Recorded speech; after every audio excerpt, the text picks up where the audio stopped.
Puxa vida, obrigado. Tá vendo? Quem encomendou o livro, antes de sair, pega comigo. Veio em parte, gente. Eles não mandaram os cards, mas também não me cobraram ainda. Então, eu vou entregar os livros para vocês.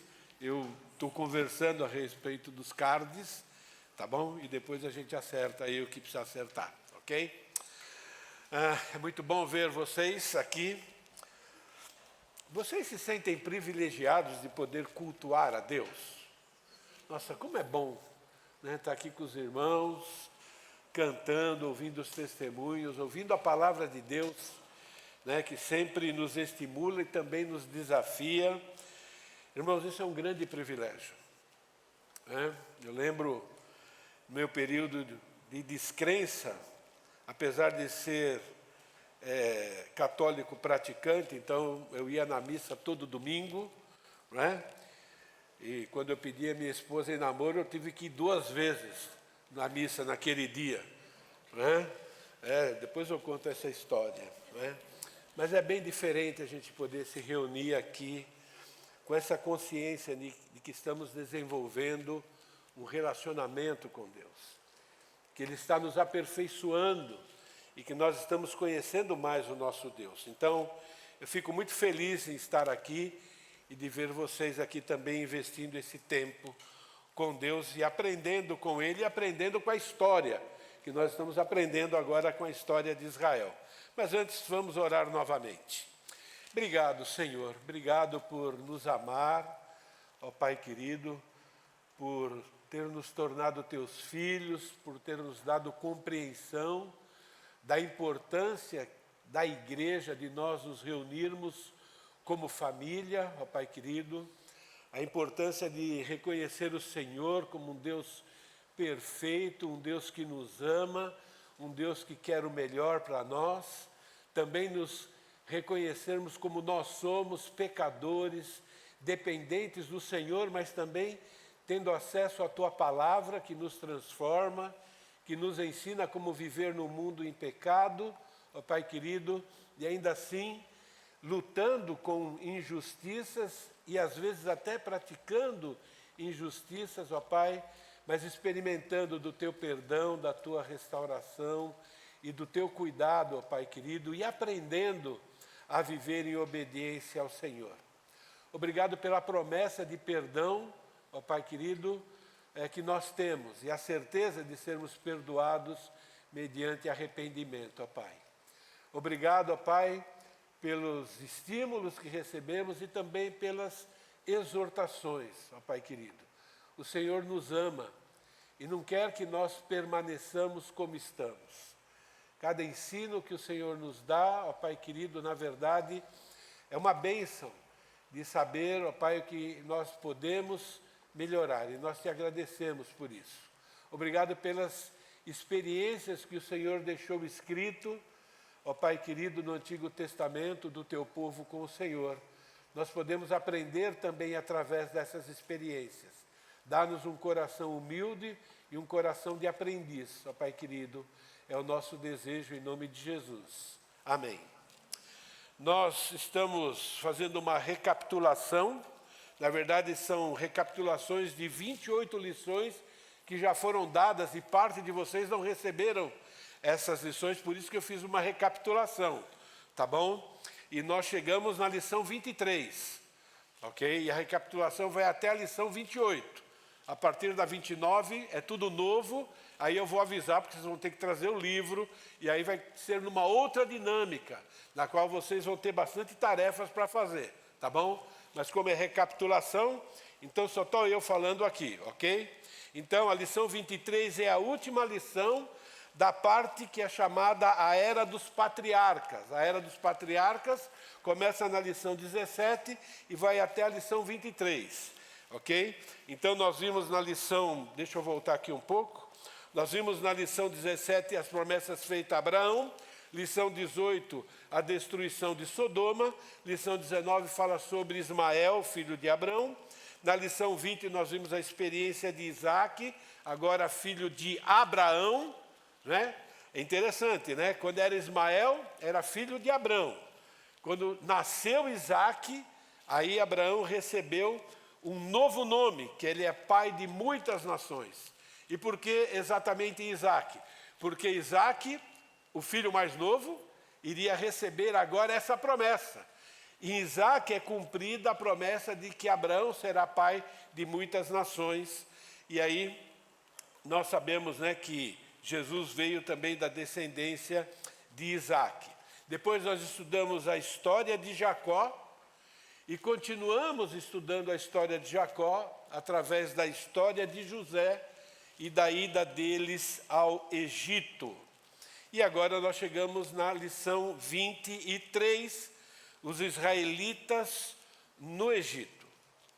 Apesar da intensa opressão do novo rei do Egito, que não tinha muito conhecimento a respeito de José, Deus abençoou os israelitas e eles se multiplicaram grandemente no Egito. Então, agora passa um bom tempo, né? Vimos aquela história de José, aquele faraó, né, que honrou José e honrou também a família de José, mas agora estamos num período diferente. Alguns historiadores dizem que se passaram aproximadamente 100 anos após José ter aquele período em que ele foi reconhecido, e Êxodo capítulo 1, provavelmente, escrito nesse contexto. Durante a leitura que eu vou fazer desse texto, note a ênfase no crescimento espantoso da população dos israelitas. Esse ponto é bastante importante, tá bom? Quando a gente lembra dos israelitas, a gente lembra da questão da escravidão, né? E parece que Deus esqueceu do povo, né, antes disso, ou antes de libertá-los, mas não é verdade, né? Deus tem um plano eterno, e Ele está cumprindo o seu plano. Esses são os nomes dos filhos de Israel que entraram com Jacó no Egito. Cada um entrou com sua família: Rúben, Simeão, Levi e Judá, Issacar, Zebulon e Benjamim, Dan, Naphtali, Gad e Asser. Todas as pessoas, pois, que descenderam de Jacó foram 70. José, porém, estava no Egito. Faleceu José e todos os seus irmãos de toda aquela geração. Mas os filhos de Israel foram fecundos e aumentaram muito, e se multiplicaram, e grandemente se fortaleceram, de maneira que a terra se encheu deles. Entremente se levantou um novo rei sobre o Egito, que não conhecera José. Ele disse ao seu povo: eis que o povo dos filhos de Israel é mais numeroso e mais forte do que nós. Eia, usemos de astúcia para com ele, para que não se multiplique. E seja o caso que, vindo a guerra, ele se junte com os nossos inimigos, peleje contra nós e saia da terra. E os egípcios puseram sobre eles feitores de obras para os afligirem com suas cargas. E os israelitas edificaram a Faraó as cidades celeiros, Pitom e Ramsés. Mas, quanto mais os afligiam, tanto mais se multiplicavam e tanto mais se espalhavam, de maneira que se inquietavam por causa dos filhos de Israel. Então os egípcios, com tirania, faziam servir os filhos de Israel e fizeram amargar a vida dura servidão, com barro em tijolos e em todo o trabalho no campo e em todo o serviço em que na tirania os serviam. Resumindo, né, os escravizaram. Então vocês percebem aqui a bênção da multiplicação. Tirar um pouco os olhos, daqui a pouco a gente vai para a escravidão, tá bom? Mas percebam essas afirmações, né? Os filhos eram fecundos, aumentavam em muito, se multiplicavam, grandemente se fortaleciam, tinha mais israelita lá na terra do Egito do que egípcios, não é?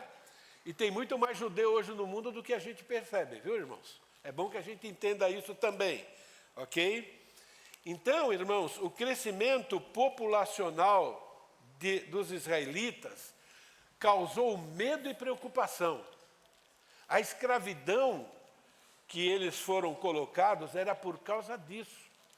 Medo e preocupação de uma nação forte, de uma nação poderosa, em relação àquele grupo de pessoas que começou com 70 e poucos, né? E agora colocava medo numa poderosa nação. Eis que os filhos de Israel é mais numeroso e mais forte do que nós. Eia, usemos de astúcia para que não se multiplique, para que não venham a guerrear contra nós. Esse é o motivo principal e talvez o único motivo pelo qual veio a escravidão sobre eles. É importante, irmãos, lembrar que a escravidão dos israelitas e a libertação com grande riqueza fazia parte do plano de Deus. Muito tempo antes disso acontecer, Deus já havia profetizado que isso aconteceria. É muito importante que a gente entenda isso, porque apesar de nós não compreendermos os detalhes de algumas provações que nós passamos, ou que o povo de Deus passa, apesar de nós não entendermos, né, claramente, né, por que Deus permite hoje que muitos cristãos, né, sejam mortos, por exemplo, como foi mencionado, né, no exemplo do Maurício em relação à mensagem. É importante que nós entendamos que Deus está dirigindo todas as coisas e que tudo aquilo que Deus faz sempre é 100% justo, 100% bom e 100% para o bem daqueles que amam a Deus. É muito importante que nós entendamos isso, não é? E é muito importante que nós também nos lembremos que aqueles irmãos que estão morrendo hoje por causa do Evangelho, estão todos desfrutando de uma vida muito melhor do que a minha e a sua aqui. É muito importante que a gente saiba disso e que se lembre disso, né? Veja essa profecia de Gênesis 15, versículo 13 e versículo 14, Deus avisando que isso ia acontecer. Então lhe foi dito, sabe com certeza que a tua posteridade será peregrina em terra alheia, será reduzida à escravidão, será afligida por 400 anos, e aqui é uma idade que arredonda, é usado isso no Antigo Testamento, mas também eu julgarei a gente a quem te sujeitar-se, e depois sairão com grandes riquezas. Então foi avisado, né? O povo sabia disso, Abraão, né, ficou sabendo, passou esse ensinamento para a sua descendência, ok? E isso deveria ter sido passado também para aqueles que vinham nascendo, né, gerações posteriores. Se isso aconteceu, nós não sabemos, né? Se eles foram fiéis em passar tanto as coisas boas como as coisas difíceis. Assim como Jesus falou para nós, que no mundo tereis aflições, tem de bom ânimo. Jesus nos avisou, ok? E nós não passamos quase nada do que muitos cristãos hoje estão sofrendo em outros lugares. Nós não deveríamos estranhar isso, não é? Então você vê um paralelo com a história de Israel, com a nossa história aqui, ok? Deus planejou a escravidão e a libertação dos israelitas para revelar a sua soberania, que sempre visa dois objetivos resumidos. Primeiro, a glória dele, isso é, revelar quem ele é, para filhos e para descrentes também. Deus se revela para todos os seres humanos.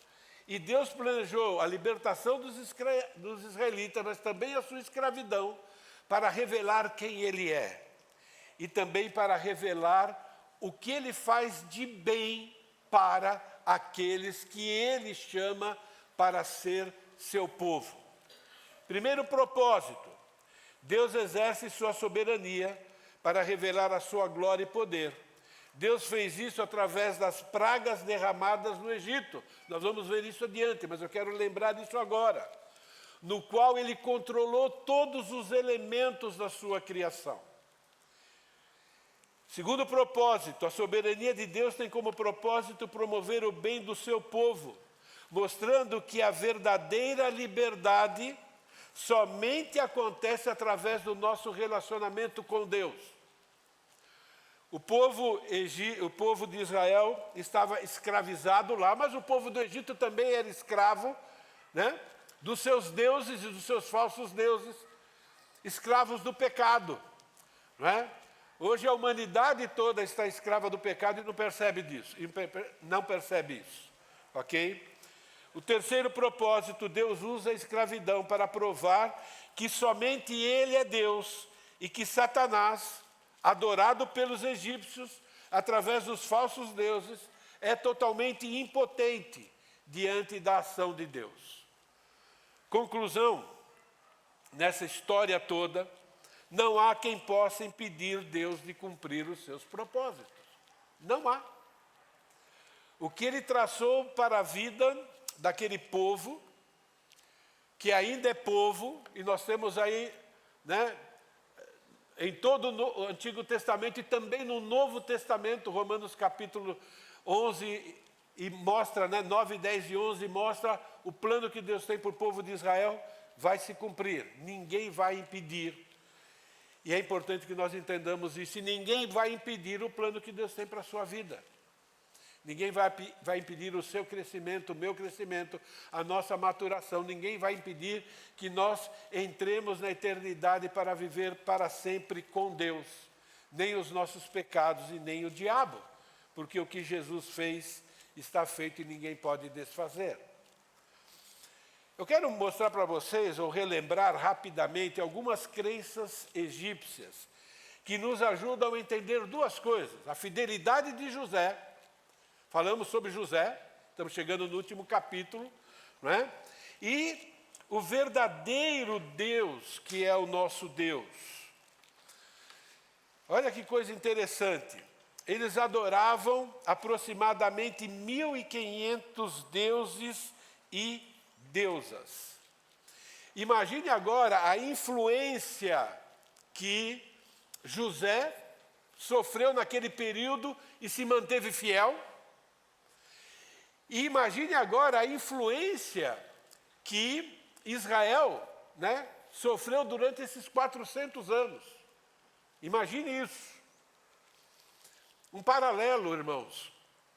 Quando você foi salvo, você chegou, vamos dizer assim, para Jesus, influenciado pela sociedade em que você vivia, pelo contexto familiar em que você vivia. E hoje nós vivemos também como cristãos, sendo influenciados por esse mundo e tendo que lidar com isso. E aí nós temos que decidir se nós vamos ser como José ou não, não é? Esses deuses não eram separados da natureza, eram forças da natureza. Alguns eram em parte humanos e em parte animais, cachorros, bois e assim por diante. Um dos principais era Ram, ou Ré, o deus do sol que percorria os céus e todos os dias. Outro dos principais era Osíris, deus dos mortos ou do submundo. O rei Faraó, ele era parcialmente Deus enquanto estava vivo, mas tornava-se plenamente um Deus quando morria. Antes do início da vida, havia um eterno e infinito mar sem vida, falando sobre a criação, né, antes do início de tudo. Uma montanha piramidal, difícil falar isso aqui, né? Da terra emergiu do oceano e o Deus Sol, o Deus Ra, apareceu, falando o que eles acreditavam sobre a criação, né? Objetos, ídolos foram criados para os deuses e deusas residirem. Então eles acreditavam que os deuses residiam, né, nas casas e também naqueles, né, objetos. Templos foram criados como casas para deuses, mantendo-os felizes. ok? A magia possuía um papel importante nas práticas religiosas dos egípcios, ações sobrenaturais realizadas por Satanás. Isso é que era a magia. Cadáveres humanos eram preservados, isso é, mumificados, para que os espíritos tivessem um lugar para habitar. Eles acreditavam nisso. Para que uma pessoa não fosse amaldiçoada em sua vida após a morte, ela tinha que adorar os deuses e ser moralmente boa. E um pouquinho do que a gente está observando aqui, essas crenças elas são resultado da religião criada pelo ser humano, que tudo começou em Babel. Em Babel começou isso e isso foi se desenvolvendo. Não é? O ser humano, ele é um idólatra por natureza. Não é? E aí uma pergunta, irmãos, antes de nós falarmos mais alguma coisa. Mais de 1.500 deuses revela a idolatria daquele povo. Não é? E nós temos que nos lembrar da idolatria que Deus nos tirou. Hoje o mundo deve ter muito mais do que 1.500 deuses. Não são mais esses deuses de imagem, mas as idolatrias que existem dentro do coração humano. Não é? Você já sabe quais são os deuses que estão lutando dentro do seu coração contra o verdadeiro Deus? Quantos deuses existem competindo com o verdadeiro Deus dentro do seu coração? Do meu coração eu já identifiquei alguns. E de vez em quando eles colocam a cabeça para fora. E de vez em quando eu deixo que eles mostrem os bracinhos para fora. Quando eu estou distraído. E de vez em quando, né, eles tomam forma. E eu peco. Por não ter dado uma marretada quando eles mostraram só um pedacinho, né, do desejo de aflorar. Às vezes nós criticamos os descrentes, às vezes nós criticamos esses povos, como são ignorantes, né? Tantos deuses. Irmãos, existem muitos deuses dentro da nossa velha natureza, querendo tomar o lugar do verdadeiro Deus. Prestem atenção nos desejos, prestem atenção naquilo que você mais gosta, prestem atenção naquilo que você mais pensa, prestem atenção nisso. São deuses querendo tomar o lugar do verdadeiro Deus. Eles tinham um livro muito interessante, conhecido Livro dos Mortos. Aqui é um resumo, tá bom, gente? O Livro dos Mortos é um antigo texto fúnebre egípcio que reflete muitas das práticas e crenças religiosas daquele povo. Crenças religiosas que eram praticadas antes, provavelmente, por outros povos e os antepassados dos egípcios, crenças e também eram práticas que a família de Jacó vivenciou enquanto estava no Egito, tá bom? E a cena retrata apenas um dos muitos desenhos, que vai ser mostrado aí, né? Dos 23 metros de comprimento desse rolo. Então, aqui tem as crenças, as práticas, aquilo que eles adoravam, né? E como eles acreditavam sobre vida após a morte. Vai passar um filme, agora, rapidinho, tá bom? E a gente vai ver o ponto de vista histórico e arqueológico. E uma coisa importante que eu quero que vocês percebam, tá bom? É uma afirmação sobre a cultura antiga, bem diferente da cultura atual que nós vivemos.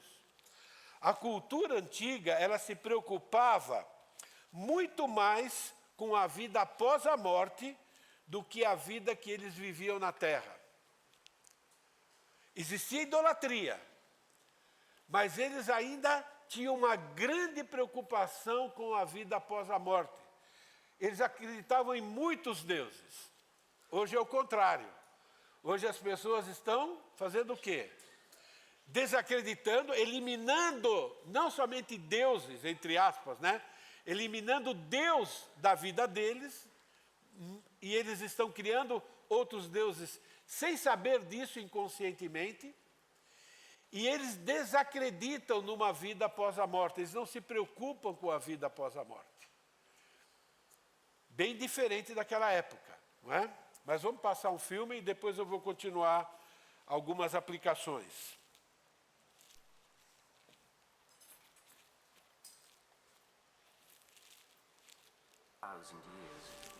A story mired in controversy.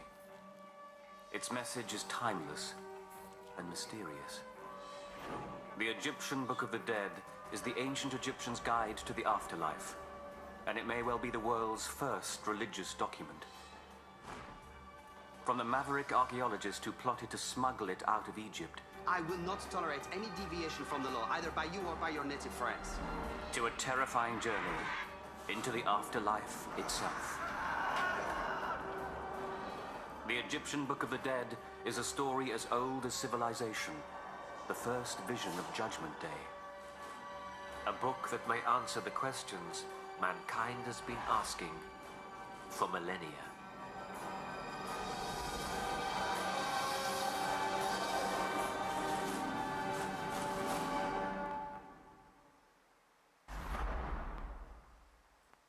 Mummies. The mysterious remnants of one of history's oldest civilizations. They whisper of vast expanses of time, of secrets wrapped deep within their ancient shrouds. They are so familiar, yet so alien. A frightening reminder of our own mortality, yet a tantalizing promise of immortality. The mummy is only the remnant of a far greater mystery.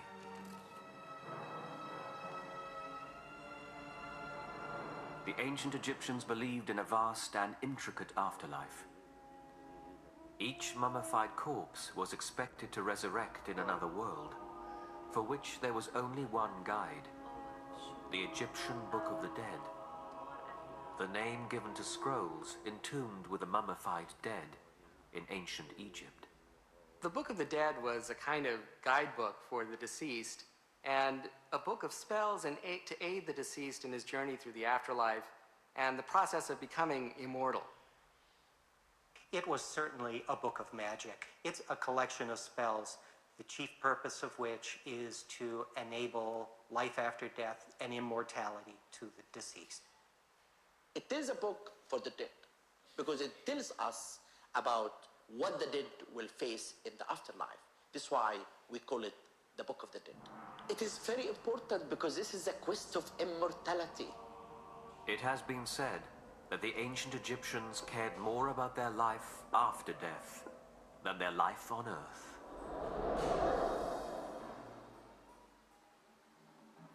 The ancient city of Thebes in the 19th dynasty, more than 3,000 years ago. This is the story of one Egyptian whom history only records as Ani.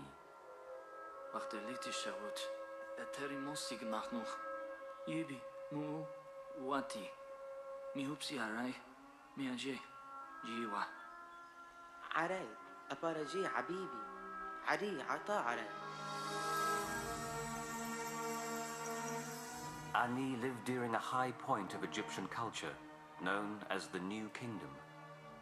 Between 1600 and 1200 BC, brilliant military pharaohs conquered lands from Nubia to Syria. Pharaohs like Ramses and Seti built enormous palaces and lavish religious temples.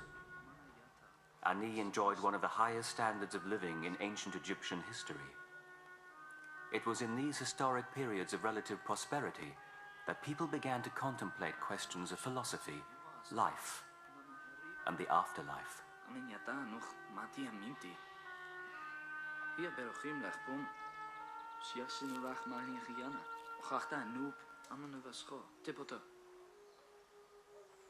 The afterlife weighed heavily on Ani's mind. The idea of dying without proper preparation for the next world jeopardized one's chances for eternal paradise.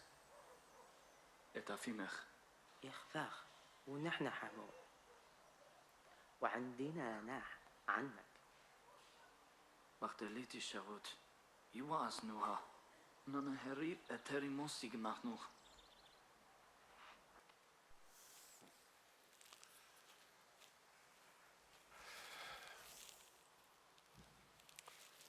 Interessante, né?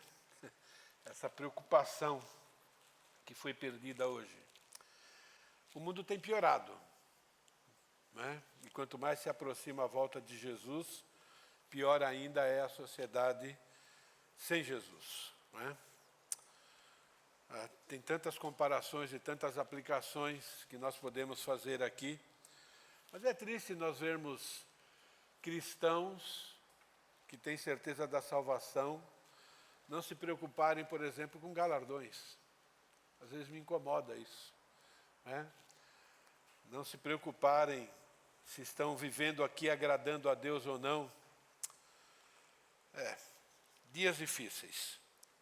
Temos um resumo, né? Quero fazer algumas aplicações.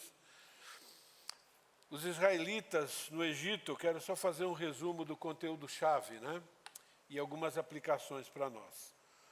Os descendentes de Israel se multiplicaram rapidamente no Egito, e depois da morte de José, eles foram oprimidos e forçados a trabalhos como escravos. No antigo livro egípcio, o livro dos mortos, aprendemos muito a respeito das crenças e práticas religiosas dos egípcios. Os egípcios tinham em torno de 2.000 deuses.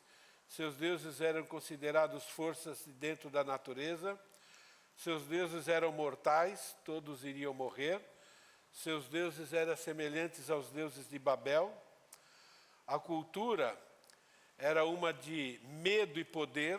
Os egípcios eram dominados e motivados pelo medo e tinham do poder dos deuses. Através desse filme, né, desse mundo antigo que se preocupava com a vida após a morte, eles criaram falsas doutrinas para lidar com essa preocupação. Diferente do mundo antigo, hoje vivemos uma época em que as pessoas não se preocupam com a vida após a morte. A sociedade está cada vez mais arraigada em aproveitar de forma egoísta o aqui e agora. Essa forma egoísta de viver inclui agora também os evangélicos. Não se importam com galardões, descansando na salvação garantida por Cristo, mas não o amam o suficiente para sacrificar desejos pessoais para servir a Deus. Eu creio que, juntando com o que nós temos aprendido nos cultos, nas mensagens com o Maurício, junto com o que nós estamos relembrando do Antigo Testamento, eu creio que nós devemos fazer o propósito de todos os dias pensar sobre a vida após a morte. Levantar e pensar sobre isso. A nossa vida aqui é realmente extremamente curta. Na verdade, a nossa vida aqui, gente, é um nada perto da eternidade. Pensem nisso, né? Tire um tempo para meditar Apocalipse capítulo 21 e 22. Capítulo 21 e 22 fala sobre os novos céus, fala sobre a nova terra. Já falamos muito sobre galardões, nós não sabemos, né, como será o resultado dos galardões. Mas eu estava conversando com um dos meus discípulos, né, e falei assim para eles: imagine, né, um Deus que tem tudo, um Deus que nos ama, ok? Um Deus que pode fazer o que Ele bem entender de coisas boas, e Ele prometeu dar para você galardão. E esse Deus é um Deus rico, é um Deus que tem tudo, e é um Deus que quer o melhor para você. Então imagine o que Ele pode te dar. E o não pensar isso, imagine, né, do que você está desdenhando. E imagine o que você pode estar perdendo. Eu creio que Deus não disse exatamente como é que vai ser a aplicação dos galardões por causa disso. Ele quer que a gente imagine quem é Deus, dependendo do tamanho do seu Deus, a riqueza do seu Deus, o que você acredita a respeito do amor que Ele tem para com você e o quanto Ele quer te premiar. Então isso vai te ajudar você a entender um pouco mais sobre essa questão dos galardões. Faça o propósito de amar a Deus, se esforçando para seguir as suas instruções. Descubra quais são os deuses que estão competindo contra o verdadeiro Deus dentro do seu coração. Eles existem. O desejo de ser apreciado pelas pessoas pode fazer você cometer pecados. Você é o seu Deus. O desejo de ser reconhecido, o desejo de conquistar coisas aqui na terra, de gozar a vida, vai mostrar os deuses que estão competindo contra o verdadeiro Deus.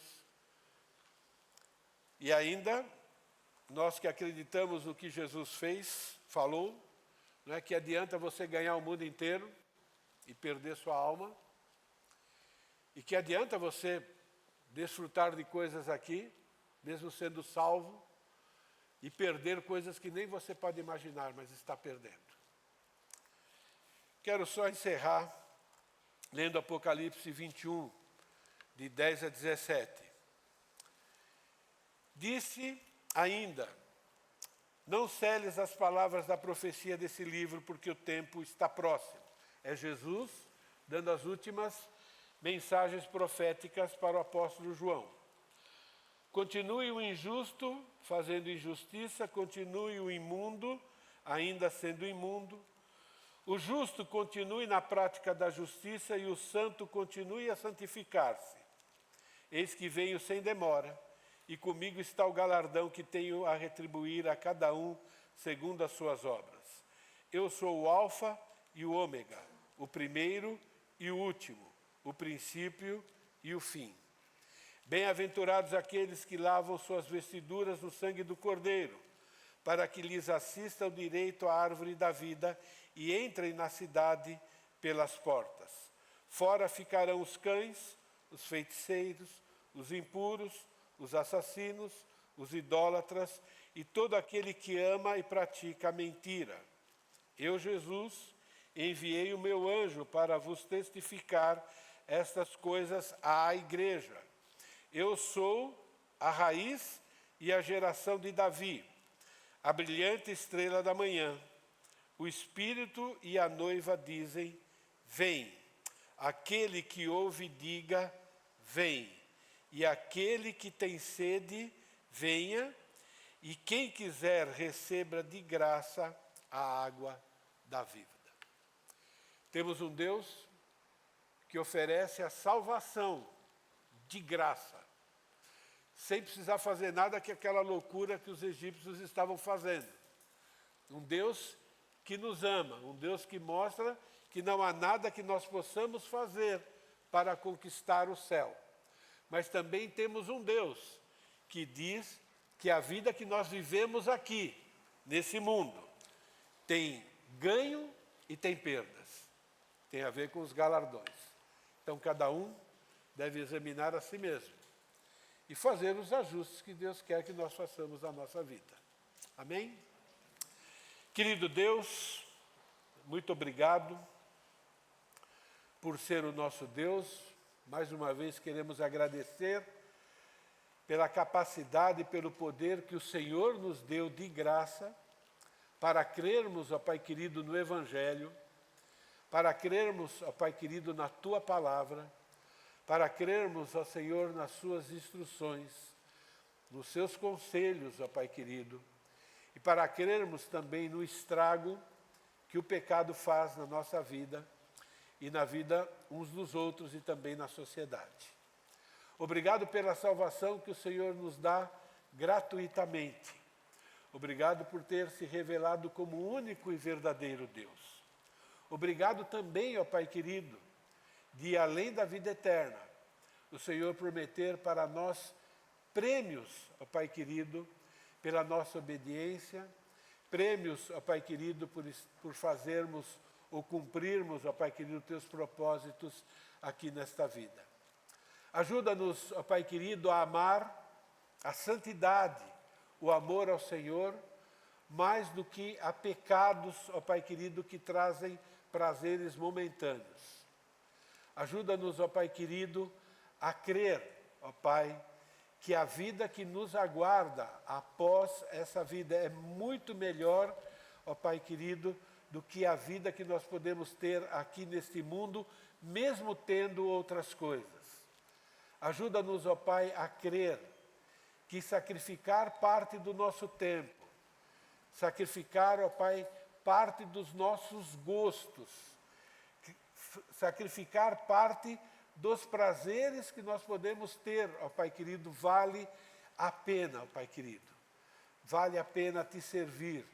Vale a pena, ó Pai querido, demonstrar amor uns para com os outros. Vale a pena, ó Pai querido, colocar o nosso bem-estar em risco, testemunhando, ó Pai querido, falando do teu amor às pessoas que nos cercam, às pessoas que estão ao nosso redor. É a nossa oração, em nome de Jesus. Amém. Boa semana. Deus os abençoe.